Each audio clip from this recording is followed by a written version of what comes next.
welcome to Mary's Kitchen. Today I'm making for you the all-time best dinner party dish. It's a beef tenderloin. I'm actually making it for Easter dinner, and there's going to be 10 of us, so it's a big one. And I'm going to give you step-by-step instructions. But all in all, it's my go-to for a nice dinner party because it's so simple.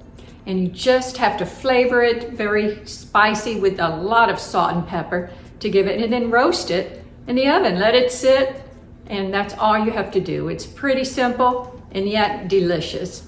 So I hope you enjoy this recipe and follow along.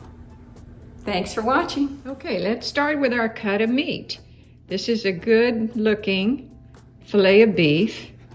It's actually 5.93 pounds, so it's a big one. You can see it's expensive. I did get it at Sam's Club, but I'm feeding 10 people. So now I'm gonna get it prepared, tied, trimmed a little more, and ready for baking. Now you can see it's always a piece folding over, the little tail. It has to fold over. Now this has been trimmed, but you might want to go and just get any last piece of the sliver of fat or string. I always just clean it up a bit.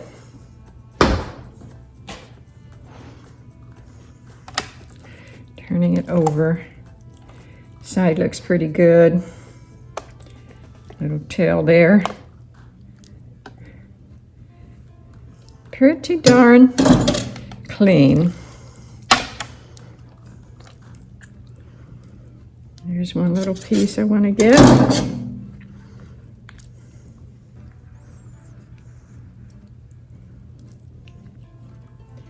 Okay.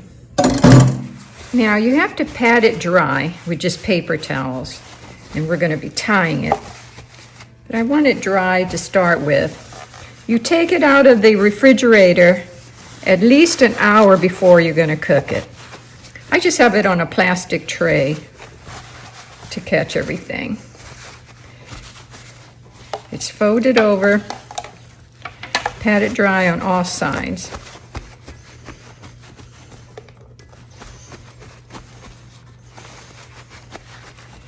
Okay.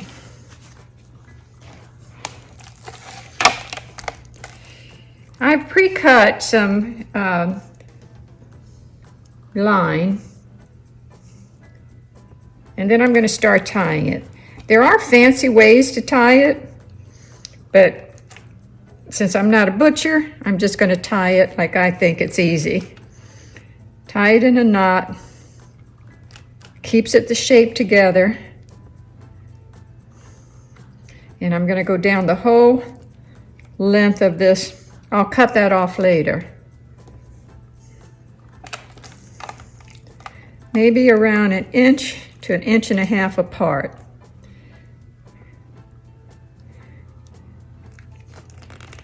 Tie it, hold it as tight as you can, and make a knot. Now I've tied it all, cut the rope so that it's evenly distributed 1 inch to 1.5 inches, as long as you have it the length of your meat. Now I'm going to leave this sit on the counter for an hour at room temperature, and then we'll come back and season it before we put it in the oven. While the roast is sitting out to get room temperature, I prepared to have ready 4 tablespoons of unsalted butter. It's a little over 4 because mine's bigger, but normally it's 4. And you have to get it to room temperature. Then I mix 2 tablespoons of sea salt or kosher salt, your favorite salt, and 3 tablespoons of fresh, coarsely ground pepper. So that's ready to put on my roast. I have the oven temperature set at 425 degrees to get it nice and hot. You have a rack with a pan, and you want to put it on some type of rack so it cooks from underneath. So this is all ready to go.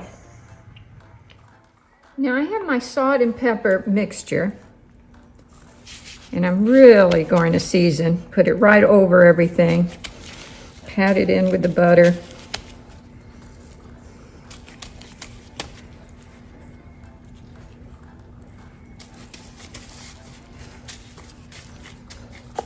sure you roll it over. Put it on this side.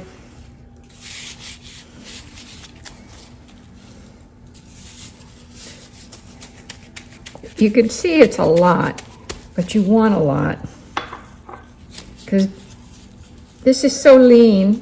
It's not gonna have a lot of flavor, and you need this salt and pepper combination to really flavor it. Now, in the deepest part, I have a probe that I stick into the middle, like that.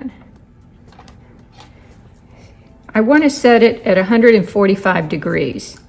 You can see that.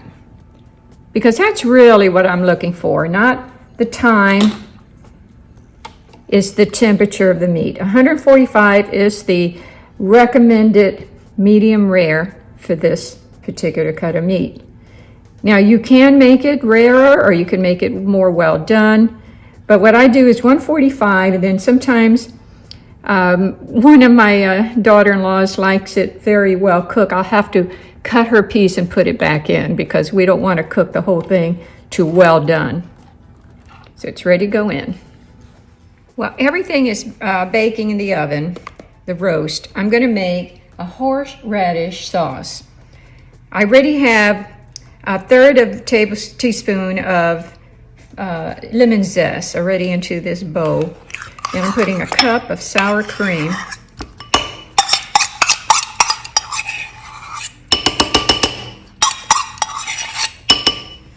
And I'm putting a third a cup of horseradish sauce. I'm putting around 2 tablespoons of cut chives.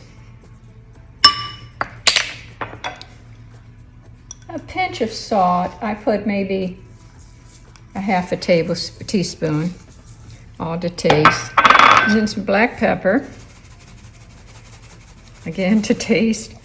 And then I squeeze 1/2 lemon juice. And then mix it up really fine. This goes wonderful on top of the prime tenderloin. Then I taste it and see if it needs more salt.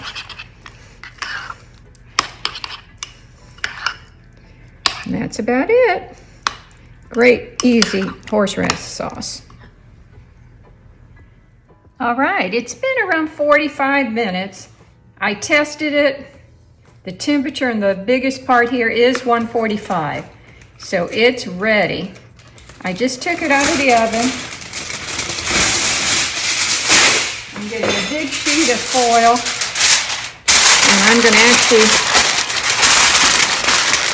cover it in foil now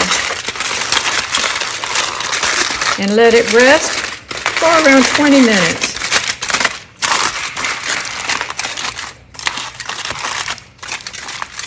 It's going to keep cooking, but it's going to be good. Here's the final results of a beautiful beef tenderloin, cooked to perfection. You want it medium rare. Ready to serve.